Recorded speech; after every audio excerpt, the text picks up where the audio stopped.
નબાપરા ગામના ખેડૂત શ્રી બાલાભાઈ બોગાભાઈ એણે એમના ખેતરમાં 1 વીઘાની મગનું વાવેતર કરેલું હતું. પછી મગમાં કુકડ બહુ આવી હતી, મગ વધતા નહોતા, એટલે આપણે એને રેવા કંપનીનું ટકાટક દવા આપી અને એનાથી એને ફાયદો થયો. કુકડ વહી ગઈ.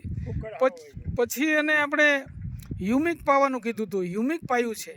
એનું પરિણામ આપણે અત્યારે આ વિડીયો દ્વારા જોઈ શકીએ છીએ. તમારું નામ શું? આખું નામ બોલો જી. બાલુભાઈ ભોગાભાઈ છવાલિયા, નબાપરા. નબાપરા ગામ, તાલુકો ધારી. તાલુકો ધારી. બોલો, શું તકલીફ હતી? કાંઈ કુકડ હતી તે તમે આ દવા આપી બધી. હા, તમારે વિશ્વાસ એટલે બધું રેડી થઈ ગયું. યુનિક પાયું. હ્યુમિક પાયું અને ઓલી પડી ગઈ ત્રણ મારી. હા, રેવા કંપનીની ટકાટક દવા જે પાય, ટકાટક પાઈ. હા નહીં, ટકાટક દવા છાંટી એમાંથી રિઝલ્ટ સારું મળ્યું. એનું રિઝલ્ટ સારું મળ્યું છે. અને હ્યુમિક પાયું, યુનિક ને બરોબર.